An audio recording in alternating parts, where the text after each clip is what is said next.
ገላትያ ምዕራፍ 2 ከቁጥር 1 እስከ 10 አንብበን ጸልየን እንጀምራለን። ገላትያ ምዕራፍ 2 ከ14 ዓመት በኋላ ዳግመኛ ወደ ኢየሩሳሌም ወጣሁ። በዚህ ጊዜ ከበርናባስ ጋር ነበሩ። ቲቶንም ይዤው ሄጄ ነበር። ካገኘሁትም መገለጥ የተነሳ ወደዚያ ሄዱ። በአሕዛብ መካከል የምሰብከውን ወንጌል ለእነርሱም ገለጥሁላቸው። ይሁን እንጂ ምናልባት በከንቱ እየሮጥሁ ወይም ሮጬ እንዳይሆን በመስጋት ዋነኞች ለሚመስሉት ብቻ በግል ይህን አስታወቅኳቸው። ከእኔ ጋር የነበረው ቲቶ እንኳ የግሪክ ሰው ቢሆንም እንዲገረዝ አልተገደደም ነበር። ይህ ጉዳይ የተነሳው አንዳንድ ሐሰተኛ ወንድሞች በክርስቶስ ኢየሱስ ያገኘነውን ነፃነት ሊሰልሉና ባሪያዎች ሊያደርጉን ወደ እኛ ሾልከው በመግባታቸው ነው። ለእነዚህ ሰዎች ለአንድ አፍታ እንኳን አልተገዛንላቸውም። ይኸውም የወንጌል እውነት ከእናንተ ጋር ጸንቶ እንዲኖር ነው። ዋነኞች መስለው ስለሚታዩ ሰዎች ማንነት እኔን አይገደኝም። እግዚአብሔር የሰውን ፊት አይቶ አያደላም። እነዚህም ሰዎች ለመልእክቴ የጨመሩልኝ ነገር የለም። ነገር ግን ጴጥሮስ ለተገረዙት ወንጌልን እንዲሰብክ አደራ እንደተሰጠው እኔም ላልተገረዙት ወንጌልን እንድሰብክ አደራ እንደተሰጠኝ ተገነዘቡ። ጴጥሮስ ለአይሁድ ሐዋርያ እንዲሆን የሠራ እግዚአብሔር በእኔ የአሕዛብ ሐዋርያዊ አገልግሎትም ሰርቷል። እንደ አማድ የሚቆጠሩት ያዕቆብ፣ ጴጥሮስና ዮሐንስ የተሰጠኝን ጸጋ ባስተዋሉ ጊዜ ለእኔና ለበርናባስ የትብብር ቀኝ እጃቸውን ሰጡ። ከዚያም እኛ ወደ አሕዛብ እነርሱ ደግሞ ወደ አይሁድ እንድንሄድ ተስማሙ። አጥብቀው አደራ ያሉን ድሆችን ማሰባችንን እንዳናቋረጥ ብቻ ነው። እኔም ይህንኑን ለማድረግ ጉጉት ነበር። እንጸልይ።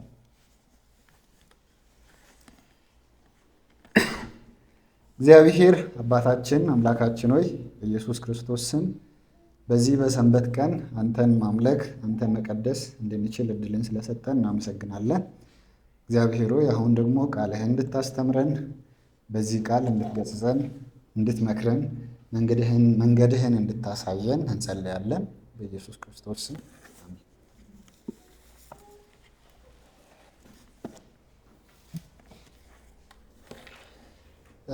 ይሄ 5ኛ ሴሽናችን ነው። ገላትያን ከጀመርን በኋላ ገላትያ ምዕራፍ 1ን ስንመለከት ኢንትሮዳክሽኑ ላይ የምታስታውሱ ከሆነ ገላትያ ምዕራፍ 1 እና 2 ላይ ጳውሎስ የሚያደርገው ነገር ስለ ራሱ ዲፌንድ ያደርጋል፣ የራሱን ኦቶሪቲ በዛውም ደግሞ ወንጌሉን ዲፌንድ እንደሚያደርግ ተመልክተን ነበር። ያንንም ስናይ የምዕራፍ 1 ላይ ከቁጥር 6 ጀምሮ እስከ 9 ድረስ ባለው ምን ያክል በገላትያ ሕዝብ ዘንድ ወንጌሉ ሸረፍ እንዳለ፣ ሰዎቹ ዘወር እንዳሉ፣ መዞራቸው እንደደነቀው ይናገራል። ከዛ የወንጌሉን ሲግኒፊካንስ ደግሞ ምን ያክል ታላቅ እንደሆነና ከሰበከው ጳውሎስ ለገላትያ ሰዎች ከሰበከው ወንጌል ሌላ የሚሰብክ ሰው ካለ ያ ሰው የተረገመ ይሁን እስከ ማለት ድረስ ጳውሎስ እንደደረሰ እንመለከታለን።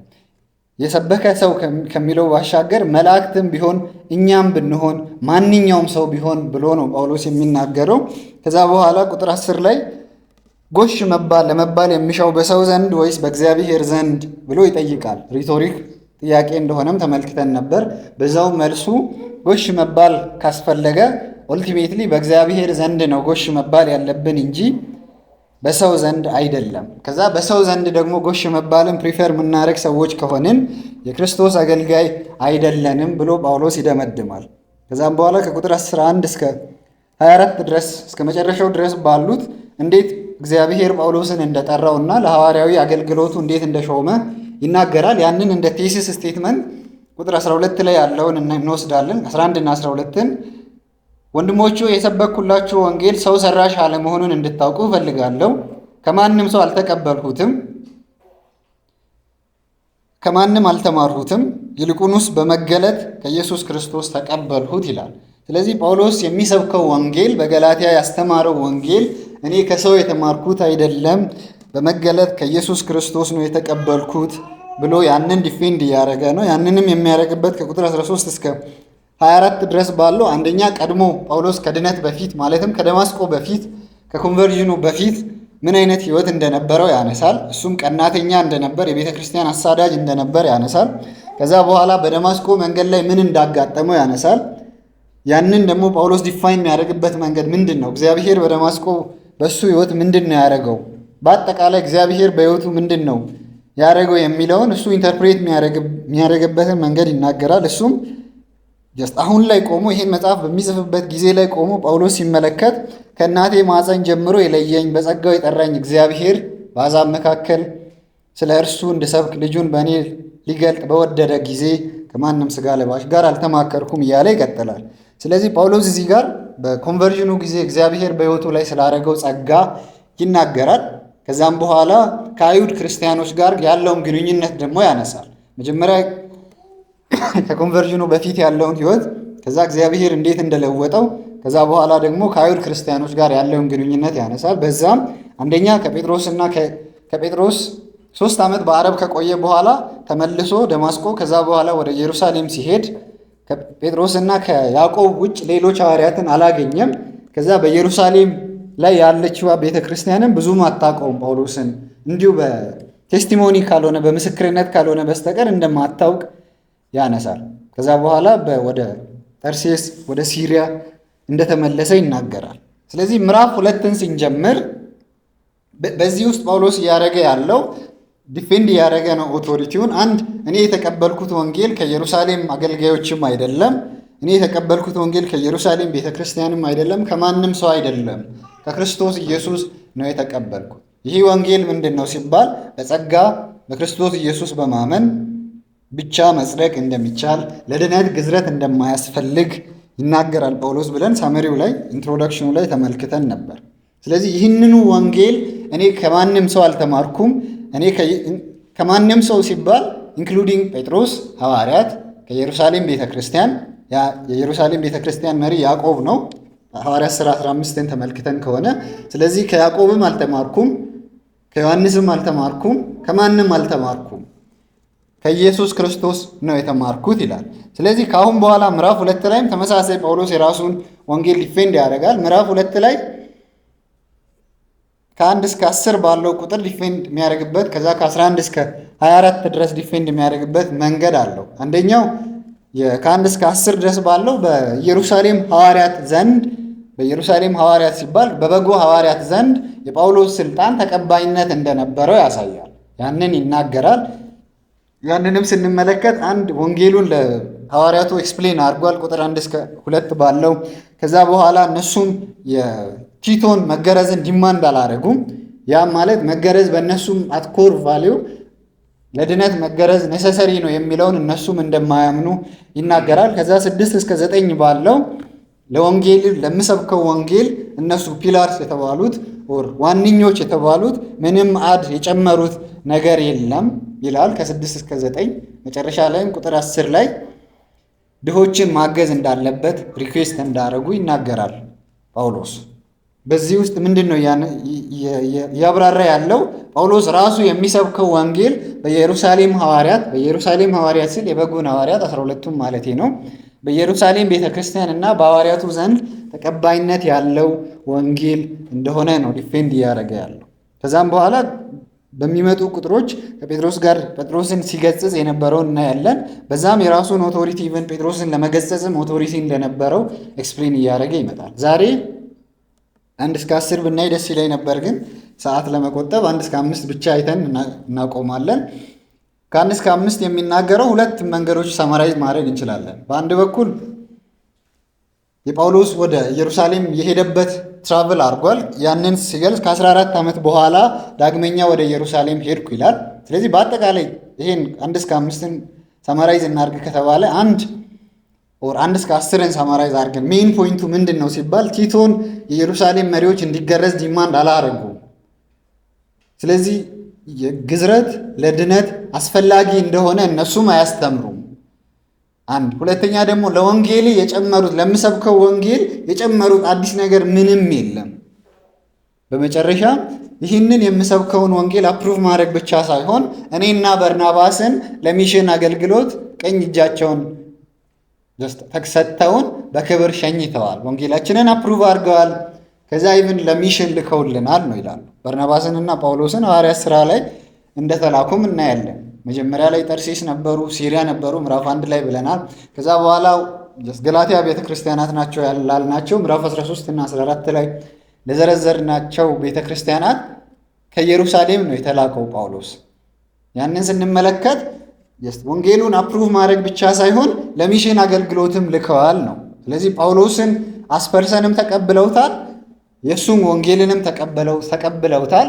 ያንን ደግሞ ስፔሲፊክሊ ምንድን ነው ያ ወንጌል ሲባል ለድነት ግዝረት አስፈላጊ አይደለም፣ በክርስቶስ ኢየሱስ ማመን ብቻ ነው አስፈላጊ የሚል ወንጌል ነው። ያንን እኮ ምዕራፍ 2 ላይ ምንም አያወራም ሲባል ለምንድነው እንደ ኔሴሰሪ ኮንዲሽን ቲቶ አለመገረዙን ጳውሎስ እያነሳ ያለው? በሐሰተኛ ወንድሞች የተነሳውን ፖይንት ቲቶ መገረዝ አለበት የሚለውን ጳውሎስ ቲቶ እንዲገረዝ የኢየሩሳሌም አገልጋዮች የኢየሩሳሌም መሪዎችም ዲማንድ አላረጉንም። ስለዚህ ግዝረት አስፈላጊ ነገር አይደለም ለድነት የሚለውን ሳማራይዝ ማድረግ እንችላለን። ቁጥር 1 ከ14 ዓመት በኋላም ዳግመኛ ወደ ኢየሩሳሌም ወጣው፣ በዚህ ጊዜ ከበርናባስ ጋር ነበሩ፣ ቲቶንም ይዤ ሄጄ ነበር ይላል። ይህንን ቁጥር ለሶስት ከፍለን መመልከት እንችላለን። አንደኛው ከ14 ዓመት በኋላ፣ ሁለተኛው ደግሞ ከ14 ዓመት በኋላም ዳግመኛ ወደ ኢየሩሳሌም ወጣው የሚለው ፍሬዝ አለ። ከዛ በኋላ በርናባስና ቲቶን ይዞ እንደሄደ ፐርሰኖችን ከእሱ ጋር አብረው የነበሩ ሰዎችን ያነሳል። እዚህ ጋር ቴክኒካል ነገሮች ይኖራሉ። ምንድን ነው ቴክኒካል ሲባል? አንደኛው 14 ዓመት ጳውሎስ ክሮኖሎጂውን ባለፈው ሂስትሪውን ስለመስራት ሞክረን ነበር። ጳውሎስ ወደ ደማስቆ እየመጣ ነበር። ወደ ደማስቆ ከተማ ሄዶ ሰዎችን ክርስቲያኖችን አስሮ ለመሄድ እግዚአብሔር በዛ መንገድ ተገለጠለት። ከዛ ደማስቆ ሄደ፣ ሐናንያን አገኘው፣ ተጠመቀ። ከዛ በኋላ ወደ አረብ ነው የሄደው። ከአረብ በኋላ አረብ ላይ 3 ዓመት ከቆየ በኋላ ተመልሶ መጥቶ ደማስቆ ከገባ በኋላ ኢየሩሳሌም ሄደ። እዛ 15 ቀን ቆየ። ከዛም በኋላ ነው የተሰደደው ነው። ስለዚህ 14 ዓመት የሚለው ምንድን ነው ኢምፕላይ የሚያደርገው? ከድነቱ በኋላ ያለውን ጊዜ ነው ወይስ ቀድሞ ኢየሩሳሌምን ከጎበኘበት ጊዜ በኋላ ነው የሚለውን ጥያቄ ያነሱታል ስኮላርስ።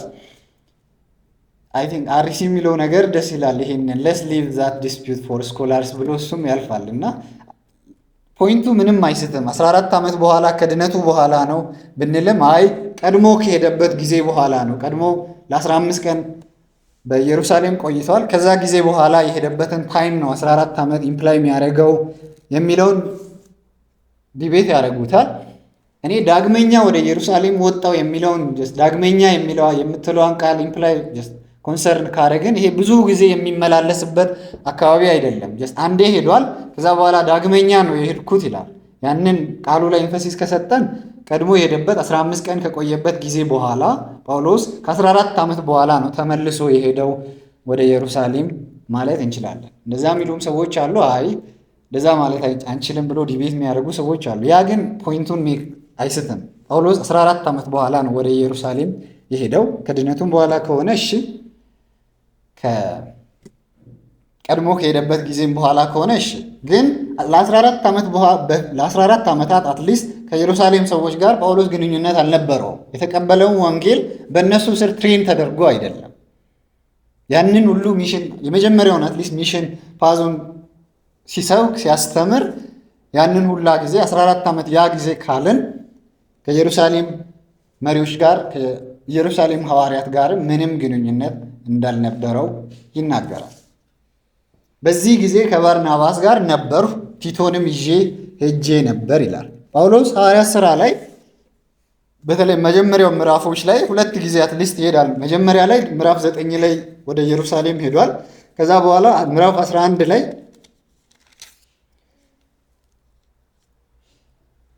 ወደ ኢየሩሳሌም እንደተመለሰ ይናገራል መጽሐፍ ቅዱስ። ለምንድን ነው የሄደው ጳውሎስ ምዕራፍ 11 ላይ ስንል የተራቡ ሰዎች እንዳሉ ሰምቶ ነው የሄደው። ቁጥር 25 ጀምሮ ወንድሞች ሆይ ልባሞች የሆናችሁ እንዳይመስላችሁ፣ ቅርታ ሮሚን እያነበብኩ ነው።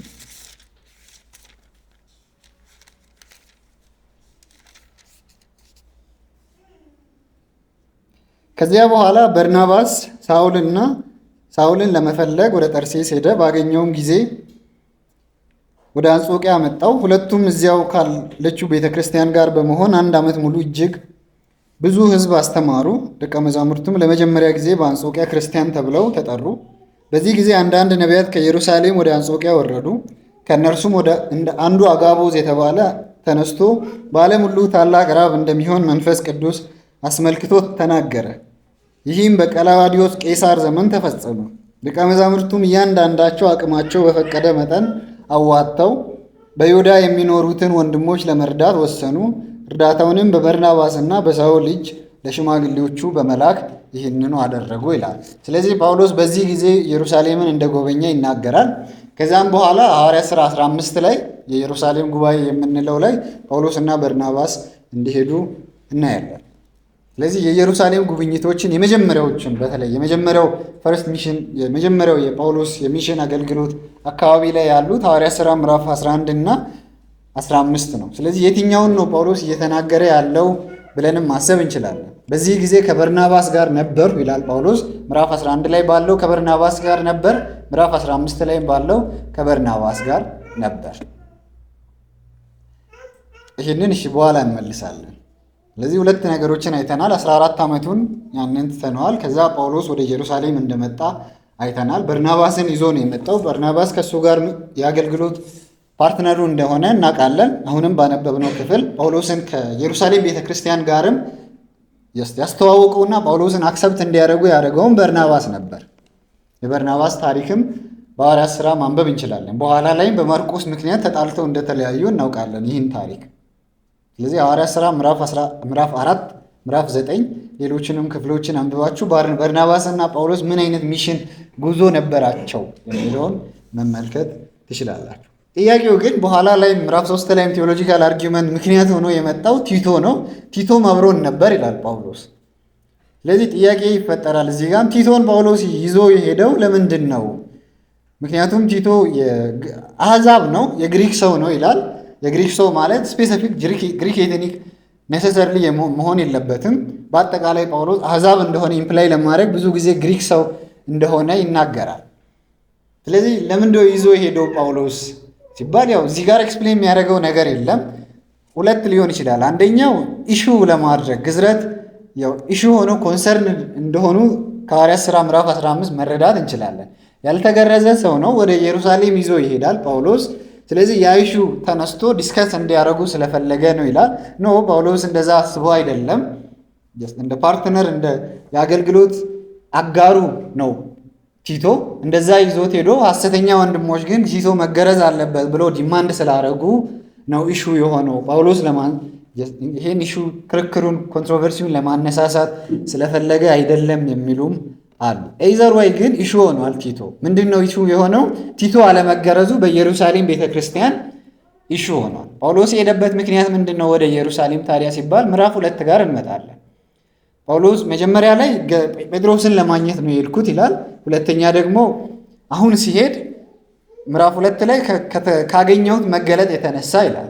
ካገኘሁት መገለጥ የተነሳ ሌላኛው ጳውሎስ የሄደበትንም ምክንያት ሄዶ ከነሱ ጋር ያወራውን ነገር ሲያወራ በከንቱ እየደከምኩ እንዳልሆን ለፒላርስ ለኢየሩሳሌም መሪዎች ኤክስፕሌንም ማድረግ ጳውሎስ ፈልጓል። ከዚህ ቁጥሮች መረዳት እንደምንችለው ስለዚህ ቲቶ የሄደበት ስፔሲፊክ ምክንያት የጳውሎስ ኢንቴንሽን አሁንም አልተገለጸም። ያንን ድራግ አሁንም ማድረግ አንችልም።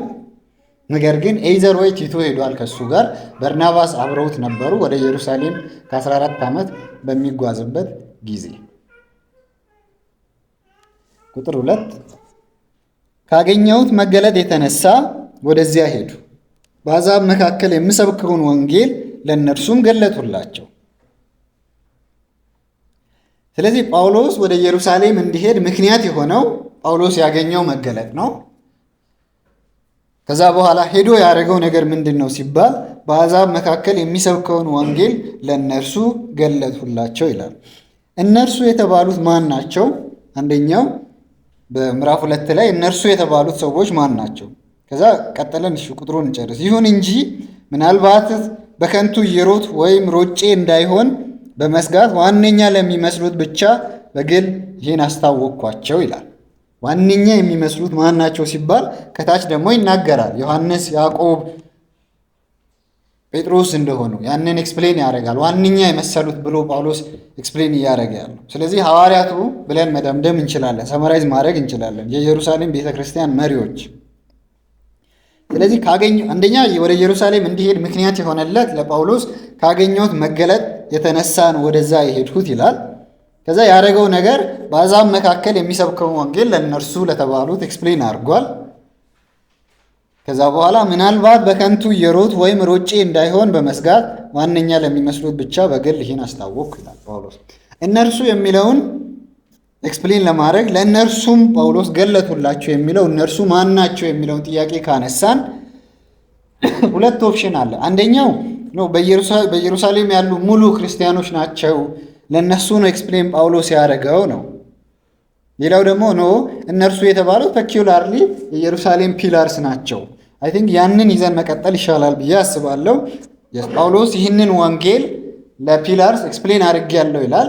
ስለዚህ እነርሱ የተባሉት ሐዋርያቱ ወይ የኢየሩሳሌም ቤተክርስቲያን መሪዎች እንደሆኑ ማሰብ እንችላለን። ስለዚህ ከአሁን በኋላ የምንሄደውን ያንን አስዩም እያደረግን እንቀጥላለን። ስለዚህ ጳውሎስ ያገኘው መገለጥስ ምንድን ነው? እዚህ ጋር ወደ ኢየሩሳሌም እንዲመጣ ያደረገው መገለጥ ምንድን ነው? ያንን ለመደምደም አስቸጋሪ ቢሆንም ምዕራፍ 11 ላይ ቅድም ያነበብነው ነው። የተገኘው መገለጥ በነቢያት በኩል ለጳውሎስ የተነገረ ነገር አለ። በኢየሩሳሌም ረሃብ ተነስቷል፣ በዓለም ሁሉ ረሃብ ተነስቷል። ስለዚህ ለዚህ ረሃብ በኢየሩሳሌም ቤተክርስቲያንም መቸገር መራብ እንደመጣ ያ ክፍል ይናገራል። ለዛም በርናባስንና ጳውሎስን ወደ ኢየሩሳሌም ቤተክርስቲያኑ አንጾኪያ ላይ የምትገኘው ቤተክርስቲያን እንደላከች ይናገራል። ስለዚህ ያገኙት መገለጥ ምንድን ነው ሲባል በኢየሩሳሌም ረሃብ እንደተከሰተና ለዚህም እርዳታ እንደሚያስፈልግ የሚለው ነው። ይህ ሞር ሴንስ ይሰጣል ለእኔ ኮንሲስታንት ሆነን ከሄድን። ከዛ ስለዚህ በዚህ አጋጣሚ ነው የሄደው፣ በዚህ መገለጥ ነው የሄደው፣ ለእርዳታ ነው የሄደው።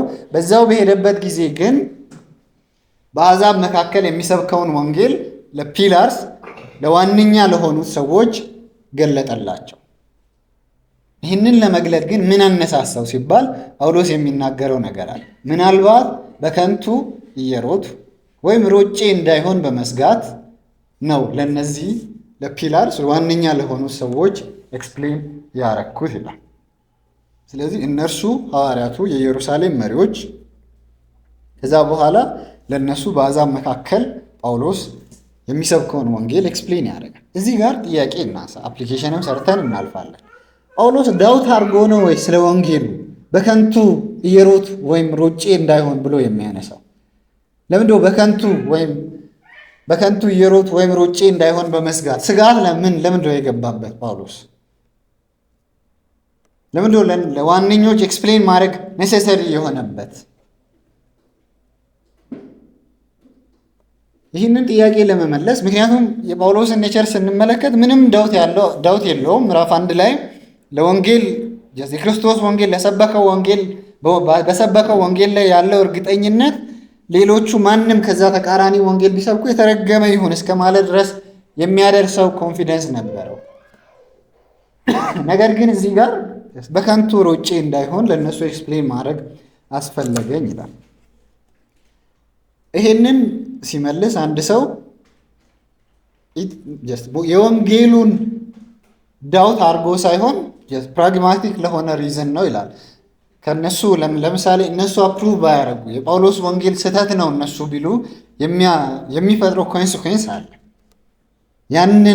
ያንን ለመፍታት ነው ከነሱ ጋር ጳውሎስ ዲል ማድረግ ያሰበው እንጂ ማንንም በኋላ ላይም ቁጥር 6 ላይ ዋነኛ የሚመስሉት መስለው ስለሚታዩ ሰዎች ማንነት እኔ አይገደኝም፣ እግዚአብሔር የሰውን ፊት አይቶ አያደላም።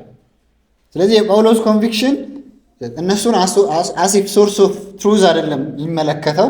ኦፍኮርስ ኦቶሪቲያቸውን በደንብ ያከብራል፣ ራሱን ዝቅ አድርጎም ነው የሚመለከተው ምዕራፍ 11 ቆሮንቶስ 15 ላይ እንደምንመለከተው። ነገር ግን ዋሪፍ የእሱ ወንጌል በእነሱ ዲስፕሩቭ ኦር ልክ አይደለም ቢባል የሚያስከትለው ኮንሲኩዌንስ ትልቅ ነው።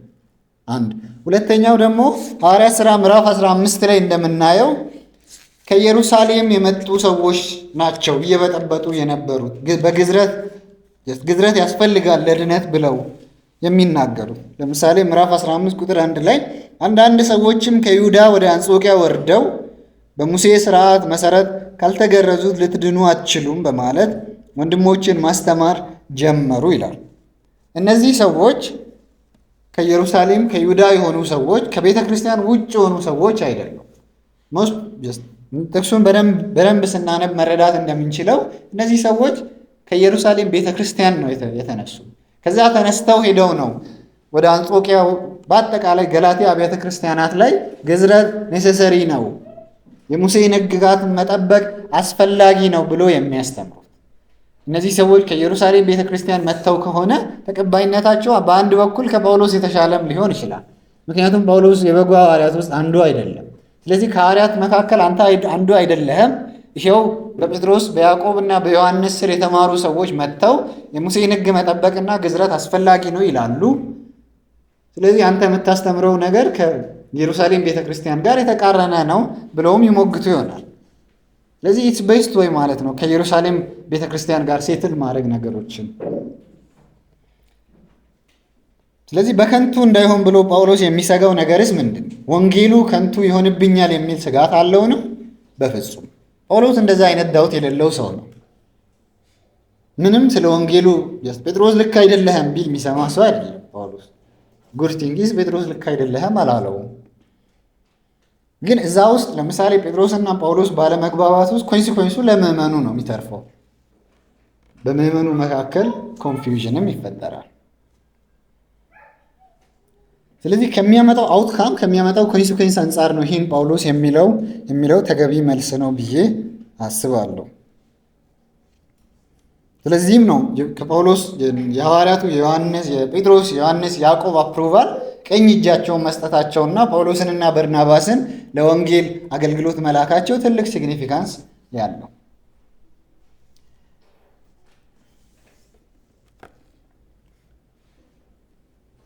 ሌላኛው እዚህ ማንሳት የምንችለው ፕራክቲካል የሆነ ጥያቄ አንዳንዴ ይሄ የሚያጋጥመን ነው በእኛም ጊዜ።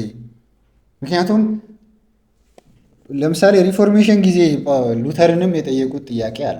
አንተ ብቻ ነህ ትክክል፣ እነሱ አይሉም፣ እንደዚህ አይነት ሰዎች አይሉም፣ እንደዚህ አይነት ሰዎች አንተ የምትለውን ወንጌል አይሉም። ለምሳሌ ኦገስቲን አንተ የምትለውን አያስተምርም።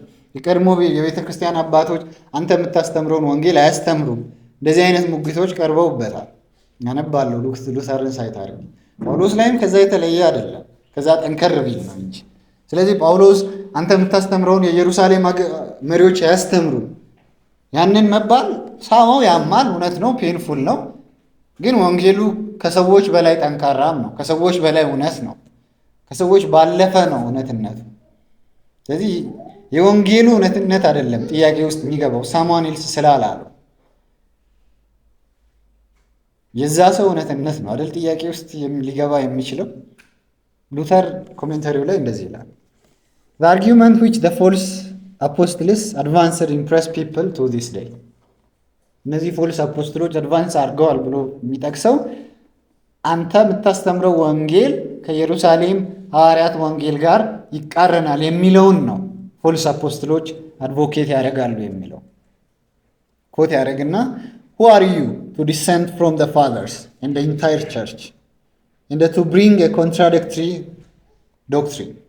Are you wiser than so many holy men, wiser than the whole church? እንደዚህ አይነት ጥያቄዎች ይነሳሉ።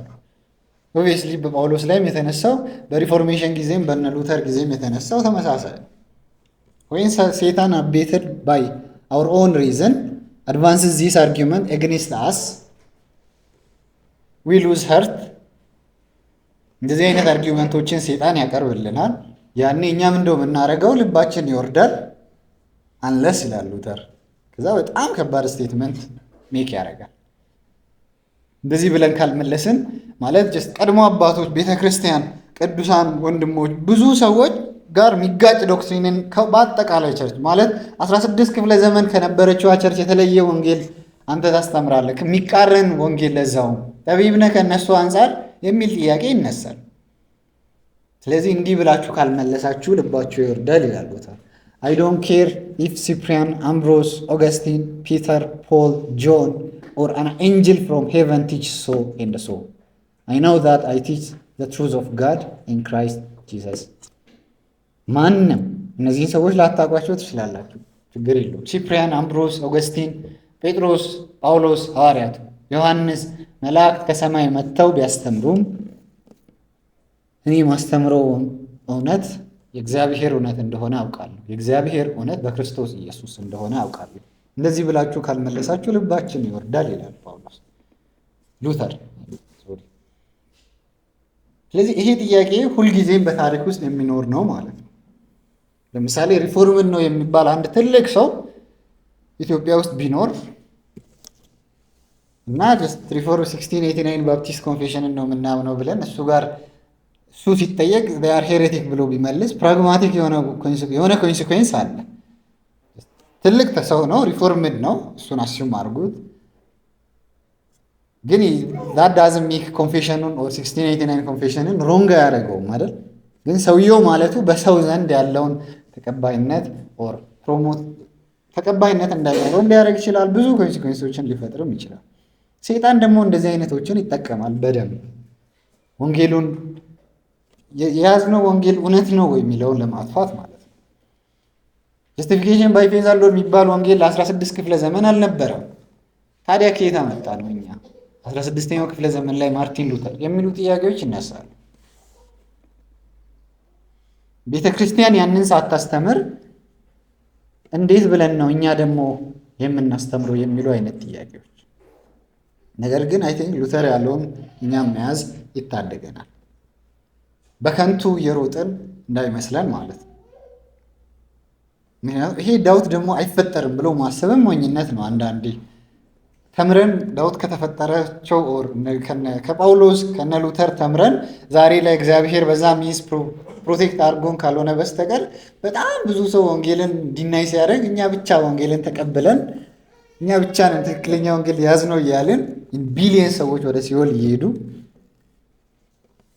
ነገር ግን ኢትስ ጉድ ቱ ሳስቴን በያዝነው ወንጌል ላይ እርግጠኞች ሆነን ማንም ምንም ቢል ወንጌላችን እውነት ነው ብለን ኢንፈሲስ መስጠት። ቁጥር 3 ከኔ ጋር የነበረው ቲቶ እንኳን የግሪክ ሰው ቢሆንም እንዲገረዝ አልተገደደም ነበር። መልሼ ቁጥር 2 አንዴ ላንብብላችሁ። ካገኘሁት መገለጥ የተነሳ ወደዚያ ሄድሁ፣ በአሕዛብ መካከል የምሰብከውን ወንጌል ለእነርሱ ገለጥሁላቸው። ይሁን እንጂ ምናልባት በከንቱ የሮጥ ወይም ሮጬ እንዳይሆን በመስጋት ዋነኛ ለሚመስሉት ብቻ በግል ይህን አስታወቁ። ጳውሎስ ለምን እንዳስታወቀ አይተናል። ከእኔ ጋር የነበረው ቲቶ እንኳን የግሪክ ሰው ቢሆንም እንዲገረዝ አልተገደደም ነበር። በማ ቁጥር 2 ላይ ባሉ ሰዎች በእነሱ ግሪክ ቲቶ አልተገደደም። ካገኘሁት መገለጥ የተነሳ ወደዚያ ሄዱ፣ በአሕዛብ መካከል የምሰብከውን ወንጌል ለእነርሱም ገለጡላቸው። ይሁን እንጂ ምናልባት በከንቱ የሮጡ ወይም ሮጬ እንዳይሆን በመስጋት ዋነኛ ለሚመስሉት ብቻ በግል ይህን አስታወቅኳቸው። ከኔ ጋር የነበረው ቲቶ እንኳን ግሪክ ሰው ቢሆንም እንዲገረዝ አልተገደደም ነበር። ስለዚህ ጥያቄው በሐዋርያት ዘንድ ቲቶ እንዲገረዝ ዲማንድ ካልተደረገ ለምዶ ቲቶ አቶል መገረዝ ኔሴሰሪ እንዳልሆነ ፕራክቲካሊ ያንንም መመልከት እንችላለን። ሐዋርያቱ ቲቶ እንዲገረዝ ምንም ጥያቄ አላቀረቡም። ጳውሎስ እያለ ያለው እሱን ነው። የኢየሩሳሌም መሪዎች እንዲገረዝ ቲቶን ዲማንድ እያደረጉ አይደለም። ስለዚህ ግዝረት የድነት ኔሴሰሪ ኮንዲሽን ነው የሚለውን የኢየሩሳሌም መሪዎች ዲስፕሩቭ እያደረጉ ነው በፕራክቲሳቸው በተግባራቸው ያንን አሳይተውኛል ነው የቲቶ አለመገረዝ እንደ ሲግኒፊካንት ኢሹ የተነሳበት ምክንያት። ቁጥር 4 ይህ ጉዳይ የተነሳው አንዳንድ ሐሰተኞች ወንድሞች በክርስቶስ ኢየሱስ ያገኘነውን ነፃነት ሊሰልሉንና ባሪያዎች ሊያደርጉን ወደ እኛ ሾልከው በመግባታቸው ነው። ስለዚህ የቲቶ መገረዝ እንደ ኢሹ የተነሳውም ናት ቢኮዝ ኦፍ ኢሹ የሐዋርያቱ ኢሹ ስለሆነ አይደለም። ሐዋርያቱ ካልተገረዘ ቲቶ ወደ ኢየሩሳሌም መግባት አይችልም፣ ከእኛ ጋር ማምለክ አይችልም፣ በዘላለም መንግስት ሊኖር አይችልም። ምክንያቱም ወደ እግዚአብሔር ሕዝብ የሚቀላቅለው አንደኛው በብሉይ ኪዳን ላይ የተሰጠው እንደ የኪዳኑ ምልክት መገረዝ ነው። ያንን ካልያዘ ቲቶ ወደ እኛ መቀላቀል አይችልም። ያንን አላስገደዱም። በብሉይ ኪዳን ያ እውነት ሊሆን ይችላል። አዎ እውነት ነው፣ ከእግዚአብሔር የተሰጠ ነገር ነው። ነገር ግን ያንን ዲማንድ አላረጉም ሐዋርያቱ። እንደ ኢሹም የተነሳው ሐሰተኛ ወንድሞች ሾልከው በመግባት ይህንን ቲቶ መገረዝ አለበት የሚለውን ዲማንድ ስላደረጉ ነው ይላል። ስለዚህ ጳውሎስ ይህንን ምዕራፍ 4 ላይ የሚለው ነገር አንድ ሰው በክርስቶስ ኢየሱስ በማመን ይድናል፣ አዎ፣ ነገር ግን መገረዝም አለበት፣ ምክንያቱም ወደ እግዚአብሔር ኮሚዩኒቲ መቀላቀል የሚችለው በመገረዝ ነው የሚለውን ከሰበከ በክርስቶስ ኢየሱስ ያገኘነውን ነፃነት ሊሰልሉንና ባሪያዎች ሊያደርጉን ይላል። ስለዚህ ዋዳዚት ሚን ጳውሎስ እዚህ ጋር እየተናገረ ያለው ድነት በክርስቶስ ኢየሱስ በማመን ነው፣ አዎ፣ ነገር ግን ግዝረት ያስፈልጋል ብሎ አንድ ሰው ከሰበከ ያ ሰው ባሪያ ያደርገናል ማለት ነው ይላል። ምክንያቱም በኢየሱስ ክርስቶስ ያገኘነው ነፃነት ምንድን ነው? በክርስቶስ ኢየሱስ በማመን ብቻ ጻድቅ እንሆናለን ነው አይደል? የክርስቶስ ስራ ለእኛ ተቆጥሮ የእኛ ኃጢአት በመስቀሉ ላይ በእሱ ስራ ተቀጥቶ እኛ እንድናለን ነው። ያንን ዲና አያደርግም። ፕላስ ግን ግዝረት ከጨመረ የሙሴን ሕግ መፈጸምን ከጨመረ አንድ ሰው ባሪያ ያደርገናል ይላል። ስለዚህ ጳውሎስ እየታገለ ያለው ሳማው ፐርስፔክቲቭ ዲፍረንስ አይደለም። ጳውሎስ እየታገለ ያለው ባርነት፣ ነፃነት ያን ያህል ዲፍረንስ ያለውን ነገር ነው። ባርነት ጳውሎስ ብሎ ደግሞ የሚገልጻት በጣም ስሞል ላይን ነች። በእኛ ዘመን እይታ ከሆነች በክርስቶስ ኢየሱስ አምነን እንጸድቃለን፣ እውነት ነው። ይሄን ዲና የሚያደርግ የለም።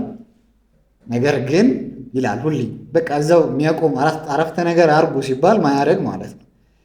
ነገር ግን ግዝረት፣ የሙሴ ሕግ፣ ብዙ ሪቹዋሎችን መጥቀስ እንችላለን። ያችን አንድ ሰው ሲያደርግ ጳውሎስ ባርነት ይለዋል። ይህ ኢሹ የፎልስ ሐሰተኛ ወንድሞች ኢሹ እንደሆነ አውርተናል። የሐዋርያቱ ኢሹ እንዳልሆነ፣ የኢየሩሳሌም መሪዎች ኢሹ እንዳልሆነ ጳውሎስ ተናግሯል። ከዛ በኋላ ግዝረትን በወንጌል ላይ መጨመር ኦር ትንሽ ነገርን በወንጌል ላይ መጨመር ባይ ዴፊኒሽን ባርነት እንደሆነም ይናገራል። ዛሬም ተመሳሳይ ነው። ትንሽ ነገር ትንሽ ስሞል ኤሌመንት ብለን የምናስባትን ነገር ወንጌሉ ላይ መጨመር ባርነትን ወደኛ ህይወት መጋበዝ ነው። ቁጥር 5 ላይ ጳውሎስ ለእነዚህ ሰዎች ለአንድ አፍታ እንኳ አልተገዛንላቸውም ይላል። ለእነዚህ ሰዎች እያለ ያለው ቁጥር 4 ላይ ሐሰተኛ ወንድሞች ላላቸው ሰዎች ለእነዚህ ሰዎች ለአንድ አፍታ አልተገዛንም። እነዚህ ሰዎች ምን እያደረጉ ነው? ወደ ባርነት ነው እያመሩን ያሉት። ለእነሱ አልተገዛንላቸው። ምክንያት ይኸውም የወንጌል እውነት ከእናንተ ጋር ጸንቶ እንዲኖር ነው ይላል። ጳውሎስ ጢሞቴዎስን ገርዟል። በሌላ ቦታ ሐዋርያት ሥራ ላይ እንደምንመለከተው ለምን ሲባል ከዚህ በኋላ ነው ሐዋርያት ሥራ ምዕራፍ 16 በኋላ ነው። ለዛውም ግዝረት አያስፈልግም የሚለው በጉባኤ ከተደነገገ በኋላ ጢሞቴዎስን ጳውሎስ ከገረዘ በኋላ ነው ወደ ቤተ መቅደሱ ይዞ የገባው፣ ወደ ምኩራቡ ይዞት የገባው። ያንን ያደረገው ፎር ሴክ ኦፍ ዲስፒዩት ለመቀነስ ነው። ብዙ ነገር ብለን ኢንተርፕሬት ማድረግ እንችላለን። ቲቶን ግን አላስገረዘም። አንደኛ ጢሞቴዎስ አይሁዳዊ ነው። ያንንም መርሳት የለብንም። አይሁዳዊ ሆኖ አንድ ሰው መገረዝ አለበት። ያደገው በአባቱ ግሪካዊ አሕዛብ ስለሆነ ጢሞቴዎስን ሙሉ በሙሉ እንደ ቲቶ መቁጠር አንችልም። አይሁዳዊ ሰው ተገረዘ አልተገረዘ ችግር የለውም። ያ ሲግኒፊካንስ አይደለም። ቢገረዝም ምንም የሚያመጣው ነገር የለም በዛ ኢንቴንሽን ከተገረዘ። ስለዚህ ጳውሎስ ጢሞቴዎስን መገረዙ ችግር የለውም። ቲቶን ግን እንዲገረዝ ያላረገበት ምክንያት ኢትስ ቴዎሎጂካል ሲግኒፊካንስ አለው፣ በጣም ትልቅ። ምን እስኬት ድረስ ነው ሲባል ቁጥር 5 ላይ ጳውሎስ ያላት ነገር አለች። የወንጌል እውነት ጸንቶ የመቆም እና ያለመቆም ጉዳይ ድረስ ነው የቲቶ መገረዝ ሲግኒፊካንሱ። ለምን ሲባል ቲቶ አሕዛብ ነው። ቲቶ አሕዛብ ሆኖ ወደ ክርስቲያን ኮሚዩኒቲ በኢየሱስ ክርስቶስ በማመን ክርስቲያን ሆነ። ይህ ሰው ደግሞ ቀጥሎ ወደ ኮሚዩኒቲ ወደ እግዚአብሔር ሕዝብ ለመቀላቀል መገረዝ ኔሴሰሪ ከሆነበት ኦብቪየስሊ መገረዝም ፕላስ ሆኗል ማለት ነው። በክርስቶስ ኢየሱስ በማመን ሲደመር ስለተገረዘ ነው ቲቶ የእግዚአብሔር ሕዝብ የሆነው ነው ኮንክሉዥን ሊሆን የሚችለው። አዘይንድ ግን ቲቶ ፕራክቲካሊ ተገረዘ አልተገረዘ ለጳውሎስ ለሰው ለእኛ አሁን ለምሳሌ ለዚህ ዘመን እንደ ክርስቲያን ስንመለከት አንድ ሰው ተገረዘ አልተገረዘ ሲግኒፊካንስ የለውም አይደል? ጳውሎስ ግን ያችን ኢቭን ኮምፕሮማይዝ ማድረግ አልፈለገም። መገረዙ በአይሁድ ክርስቲያኖች ዘንድ መገረዙ በገላትያ ቤተክርስቲያን ዘንድ መገረዙ በዛ ዘመን እሱ የሰበካቸው ሰዎች ዘንድ የሚያመጣው ሲግኒፊካንስ አለ። አንደኛው ሐሰተኛ ወንድሞች የተባሉት እንዲገረዝ ዲማንድ አደረጉ። እነሱ ኮንክሉድ የሚያደርጉት ነገር ምንድን ነው? በክርስቶስ ኢየሱስ በማመን ሲደመር ግዝረት የሚለውን ሐዋርያቱም አፕሩቭ አድርገዋል፣ ጳውሎስም አፕሩቭ አድርገዋል። ስለዚህ ሁሉም አሕዛብ ክርስቲያኖች መገረዝ አለባቸው። ለምን? ለመዳን የሚል ኮንክሉዥን ይሰራሉ። ጳውሎስ ሌላ ቦታ መገረዝም አለመገረዝም አይጠቅምም፣ ለክርስቶስ ኢየሱስ መታዘዝ ነው ይላል። ኢትስ ናት ነሰሰሪ የሚለውን ጳውሎስም ዲና አያደርግም። ነገር ግን የቲቶ መገረዝ ለድነት ከሆነ መገረዝ አብሶሉትሊ ነሰሰሪ አይደለም፣ መገረዝ የለበትም። ስለዚህ ፕራክቲካሊ የቲቶ እኮ መገረዝ አልተገረዘ ተገረዘ ምንም ጥቅም የለውም። ጳውሎስ ግን ያችን ይብን ይጠነቀቃል። ለወንጌል እውነት ያችን ኮምፕሮማይዝ ማድረግ የወንጌል እውነትን ጸንቶ አለመኖር ነው። ያችን ኮምፕሮማይዝ ማድረግ ወንጌልን ጊቭ አፕ ማድረግ ነው ይላል።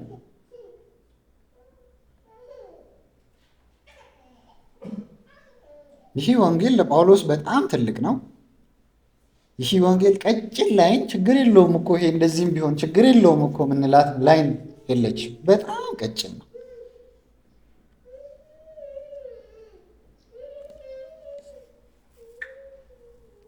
ስለዚህ እግዚአብሔርን መለመን ያለብን ዊ ሹድ ቢ ኪውሪየስ ማለት ነው። ይችን ወንጌል አሁን እኮ ይህን ልተው፣ ግን ወንዶች በአሁኑ ዘመን ይገረዛሉ። ሁኬርስ ማን ነው የሚያወራው አይደል? ያኔ ቲቶ ቢገረዙ ምን የኔ ኢንተርፕሪቴሽን ጳውሎስ ማለት ይችላል እኮ የኔ የጳውሎስ ፐርስፔክቲቭ ተገረዘ አልተገረዘ የቲቶ ሲግኒፊካንስ የለውም። ጢሞቴዎስ ላይ እንዳደረገው በእኔ በኩል በእኔ አካባቢ ያሉ ክርስቲያኖችንም እንደዛ አስተምራለሁ ማለት ይችላል። ነገር ግን ኢፍ መገረዝ የወንጌልን ዴፊኒሽን የሚያጣምም ትንሽዬ ጠብታን የሚጨምር ከሆነ ግደሉኝ፣ አይገረዝም። ስለዚህ የተሳባውት ፕሪንሲፕል ማለት ነው። ሐዋርያት ሥራ 15 ላይም የደመደሙት ኖ እኛ የዳነው በመንፈስ ቅዱስ በሰጠን እምነት ነው ጴጥሮስ ብሎ ላስት ላይ የደመደመው ስቴትመንት አለ። ስለዚህ ምንም ጥቅም የሌለው ጉዳትም የሌለው ነገር ግን ወንጌል ላይ ተደምሮ የሆነ ኢፌክት የሚያመጣው ነገር ወንጌልን ቶታሊ ያጠፈዋል። ገብቷችሁ ከሆነ ጉዳትም የለውም መገረዝ፣ ጥቅምም የለውም። ነገር ግን ኢፍ ኢትስ አድድ ለጎስፕል ለሰብስታንስ ወንጌል ተጨማሪ ነገር ከሆነች ሰብስታንሱን ሙሉ ያጠፈዋል። ለዛ ነው ጳውሎስ ይሄን ያክል የቲቶ መገረዝ ያታገለው። እንደ ኢሹ ወደ ኢየሩሳሌም ሄዶም በኢየሩሳሌም ጉባኤ አፕሩቫል አክሰፕታንስ እንዳለው ይናገራል። በዚህ ሁሉ ግን ሎው ፍሪ ጎስፕልን ጳውሎስ ለመስበክ ይታገላል። ስለዚህ ገላትያ መጽሐፍ በአጠቃላይ ከዛ ቴዎሎጂካሊ ምን ማለት ነው ግዝረት 3-4 ከኦሪት ሕግጋት ጋር በደንብ ኮምፔር እያደረገ ይናገራል። እሱን እናያለን። አሁን ላይ ግን መያዝ ያለብን ነገር ምንድን ነው? ወንጌል ቀጭን ነች መስመሯ። ከዛስ ትንሽዬ ጠብታ ተጨማሪ አይደለችም። ወንጌል አይደለም ነው የምታስብለው። 99.9% ወንጌል ሆኖ 0.1%ቷ ትጨመርና 99.9% ወንጌል ሲደመር 0.1% ግዝረት አይደለም የምታደርገው። ፉሊ ወንጌል አይደለም። አሊያም አናዘር ጎስፕል ዳትስ ናት ዘ ጎስፕል አት ኦል ነው የምታስብለው። ከዚህ ውስጥ የምንማረው ወንጌልን እግዚአብሔር በረዳን። የሆነ ጊዜ የሉተርንም ኮት አድርጌ ነበር። ወንጌል ምን ማለት ነው የሚለውን ማወቅ፣ እግዚአብሔርን ማወቅ፣ እግዚአብሔር ያንን ኢንላይትመንት ለመስጠት አዲሱን ኪዳን ሰጥቶናል። ጠዋትም ስንማር ነበር። ስለዚህ ኢንዴብዝ ወንጌልን ለማወቅ መታገል፣ እግዚአብሔር ያንን እንዲረዳንም መለመን ያስፈልጋል። ሌላኛው ደግሞ ሁሉም ሰው ይህ ወንጌል ስህተት ነው ቢል ሉተርን ቅድም እንዳነበብኩት we should know our premises እዚህ ጋር መጠንቀቅ ፈልጋለሁ። ወንጌልን በስርዓት ማወቅ አለብን፣ በስርዓት ማወቅ አለብን በደንብ። ግን እግዚአብሔር ያንን ወንጌል ከገለጸልን ካስረዳን በኋላ በጣም ያስፈራል። የሉተር ስቴትመንት አይደል? ሲፕሪያን፣ አምብሮስ፣ ኦገስቲን፣ ፒተር፣ ፖል፣ ጆን ኤንጀል ፍሮም ሄቨን እነዚህ ሁሉ ምንም ቢሉ አይ ዶንት ኬር ይላል ሉተር። አይ ናው ዛት አይ ቲች ዘ ትሩዝ ኦፍ ጋድ ኢን ክራይስት ጂሰስ። በዚህ ብሎ መቆምን እግዚአብሔር ያድለን። ይህን ዲማንድ ያደርጋል ወንጌሉ ደግሞ። ስለዚህ እንዲሁ ወንጌሏን እግዚአብሔር ሀውማች ነገሮችን ገልጦለት ይሁን ለጳውሎስ የወንጌሏን ቀጭኗን መስመር ሸፈፍ ስትል ደርሶ ይሄ ሸፈፍ አለ ብላችሁ አታውሩ፣ ይሄ ወንጌል ወደ አለመሆን ሄዷል። ስለዚህ ደንቆኛል መዞራችሁ፣ ከክርስቶስ መዞራችሁ። እኛ መች ከክርስቶስ ዞርን? እኛ እኮ ግዝረትን ነው የጨመርነው፣ እኛ እኮ ማርያምን ነው የጨመርነው፣ እኛ እኮ ብላ ብላ ብላ። ጳውሎስ እንደሚለው ከሆነ ዳትስ ናት ጎስፕል። ስለዚህ አይ ቲንክ ደጋግሜ ያነሳለሁ፣ ግን ጽፌያለሁ ኖቴ ላይም ለእኔ ቢንግ ኢኩሜኒካል ኢዝ ናት ፕሪዘርቪንግ ዘ ትሩዝ ኦፍ ጎስፕል ሜሴጅ። ብዙ ጊዜ ብዬ አሰልችታችሁም ከሆነ አላውቅም። እንግዲህ ኢኩሜኒካል መሆን ይህንን ወንጌል ሚኒንግለስ ማድረግ አትሊስት በቃ ተውት። ኦርቶዶክስ በቃ ካላወቅን ዝም ማለት እንችላለን። ግን ይህ ወንጌል ሲግኒፊካንሱ ቫሊዩ አለመረዳት ነው፣ ጳውሎስን አለመረዳት ነው ማለት ነው። ኦኬ ኦር ጳውሎስ ስለ ግዝረት እያወራ አይደለም ምናምን ብለን በኒው ፐርስፔክቲቭ ቋንቋዎች ካወራን ስለ መንግስታዊ ነው። ጳውሎስ እንደሚለው ከሆነ ግዝረት ኢሹ ነው። ቁጥር 3 ላይ የቲቶ መገረዝ ኢሹ እንደሆነ አይተናል። አንድ ሰው ኦርቶዶክስ ካቶሊክ ሆኖ ይድናል ምናምን ሂስትሪ ላይ 16 ክፍለ ዘመን የእነሱ ታሪክ ሆኖ እኛ ምን እንላለን? እኔ ግን አንድ ነገር አውቃለሁ፣ የሚያድነው ወንጌል በክርስቶስ ኢየሱስ በማመን ብቻ ጽድቅ ይገኛል የሚል ወንጌል ነው። ይህ ወንጌል ላይ አንዲት ጠብታም ከተጨመረች አያድንም። ስለዚህ አንድ ኦርቶዶክስ አንድ ካቶሊክ ድኖ በሰማይ ላይ ካገኘን አይውላሹሪዮ ያዳነው ወንጌል ይህ ወንጌል ነው እንጂ ሌላ ወንጌል የለም። እዛ ቤት ሆኖ ድኖ ሊሆን ይችላል፣ ያ እግዚአብሔር ሚስቴሪየስ መንገድ ነው። ነገር ግን ኢፍ ዳት ማን ኢዝ ሴቭድ ያዳነው ወንጌል ግን በክርስቶስ ኢየሱስ በማመን ብቻ የሚገኝ ጽድቅ ነው ያዳነው። ዳትስ ኦብጀክቲቭ ትሩዝ። ኦርቶዶክሶች አይድኑም፣ ካቶሊኮች አይድኑም የሚል ስቴትመንት ነው ወይስ የካቶሊኮች ወንጌል አያድንም የኦርቶዶክሶች ወንጌል አያድንም ነው? ሁለቱ በጣም ይለያያሉ አይደል? የኦርቶዶክስ ካቶሊክ የሚሰብኩት ወንጌል አያድንም። ስለዚህ ኢኩሜኒካል መሆን አደገኛ፣ እግዚአብሔር ከዛም ይታደጋል። እግዚአብሔር በወንጌል እውነት ጸንተን መቆም እንድንችል ወንጌልን ኢንዴብስ እንደ ጳውሎስ እንደ ቀድሞ አባቶች ማወቅ እንድንችል ቢረዳን ጸልየን እንጨርስ።